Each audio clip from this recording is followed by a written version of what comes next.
Баршаңызға қайырлы күн, құрметті оқырмандар. Оразаның 10 пайдасы. Ораза араб тіліндегі ас-саум деген сөзден шыққан. Ас-саум деген сөздің мағынасы өзін-өзі тоқтату, тартыну, тыйылу деген ұғымдарды білдіреді. Демек, ақыл есі дұрыс, балиғатқа толған, ауыз бекітуге қабілетті мұсылман баласы қасиетті Рамазан айы келгенде Аллаға шынайы құлшылық ету ниетімен таң атқаннан күн батқанға дейінгі ас-судың барлық түрінен, сонымен қатар жыныстық құмарлықтан өзін шектейді, тыяды. Ислам тарихында ешкіммен сөйлеспеуге бұйырылған оразада болған. Бұл туралы Мәриям сүресінің 26 аятында баяндалған. Ей Мәриям, расында мен Рахман үшін ораза ұстауға серт бердім. Бүгін мүлде ешбір адаммен сөйлеспеймін де. Бұл аяттағы Мәриям анамызға оған Алла разы болсын бұйырылған ораза ешкіммен сөйлеспеу оразасы. Демек, бұл аятта сөзден тыйылу оразасы меңзеліп тұр. Сайып келгенде, оразаның негізгі мәні Алланың тыйған ісінен тыйылу. Осы ретте оразаның мұсылман баласының тәні мен жанына, рухани өміріне әсер ететін 10 пайдасы туралы айтуды жөн көрдік. Біріншіден, адам баласы ауыз бекіту арқылы Аллаға бойсынуды үйренеді. Оразаның хикметі сондай. Ол мұсылманның тұла бойына тақуалықтың алтын дәнін егеді. Ауыз бекіткен жан Рамазан айында Алланың бұйрықтарын орындап, тыйымдарынан аулақ жүреді. Мұсылман деген сөздің өзі мойынсынушы, көнуші деген мағынаны білдіреді. Рамазан айы пендені мұсылман деген атқа лайық өмір сүруге, түйіндеп айтқанда тақуалыққа тәрбиелейді. Өйткені Алла тағала Бақара сүресінің 183 аятында: «Ей иман келтіргендер, алдарыңда өткен қауымдарға парыз етілгендей, сендерге де ораза парыз етілді. Мүмкін тақуа боласыңдар» деп ескертеді. Екіншіден, ораза мұсылманға көркем мінезді үйрететін тәрбие мектебі. Оразаның көмегімен адам баласы бойындағы жағымсыз сипаттардан арылады. Рамазан мұсылманды әдепсіз әрекеттен, бос сөзден, жаман нәрсені көрмеуден, жаман нәрсені тыңдамаудан сақтайды.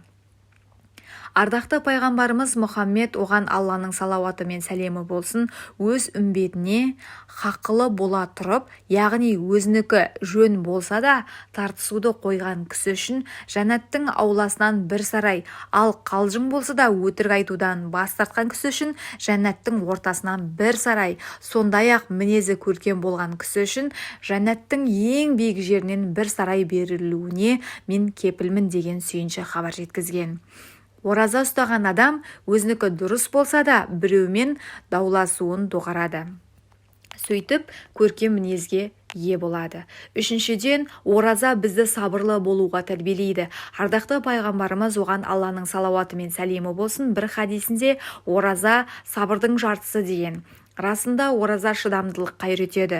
Күн ыстықта ораза ұстаған адамды шөл қысады, ал ораза бізді төзімділікке тәрбиелейді. Рамазанда көп намаз оқып, көп Құран оқыған абзал. Оған да сабыр қажет, тіпті күнә жасамау да сабырлықты қажет етеді.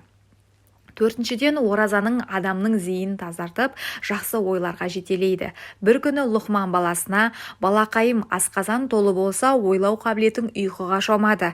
Даналық үні өшіп, дене мүшелерің құлшылыққа жарамай қалады» деген екен. Шын мәнінде, адам асқазаны толы болғанда ұйқы қысады, ал ұйқы адамды көп нәрседен мақұрым етеді. Адам қарны тоқ кезінде қабілеті де төмендейді екен. Аш құрсақ кезде адам миының белсенділігі артып, ақпаратты қабылдау деңгейі жақсарады. Бесінші, ораза адамның уақытын жүйелеуді үйретеді.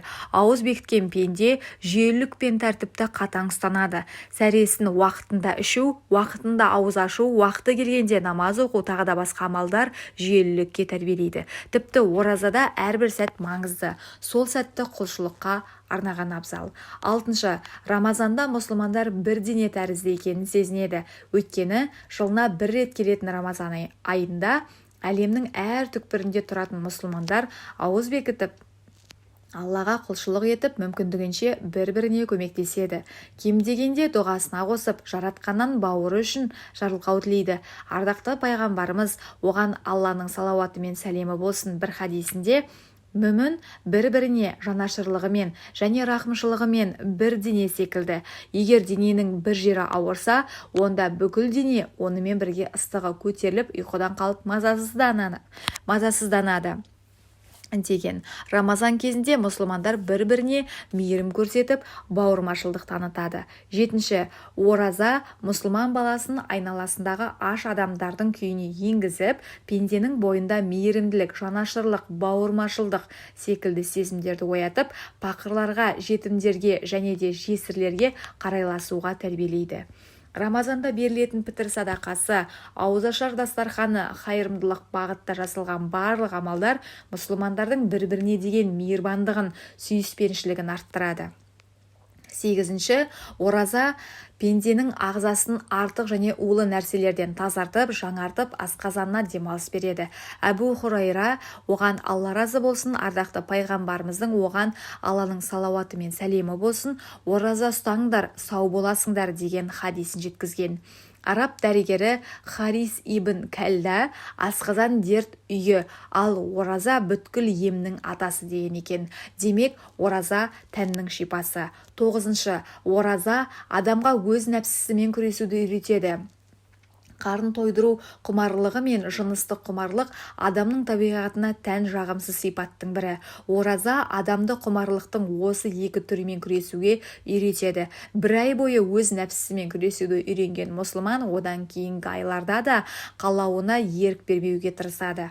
Рамазан айының оразасы мұсылманды осы күресті нығайтуға итермелейді. Шынайы ниетпен ораза ұстаған адам міндетті түрде нәпсісіне тұсау салады.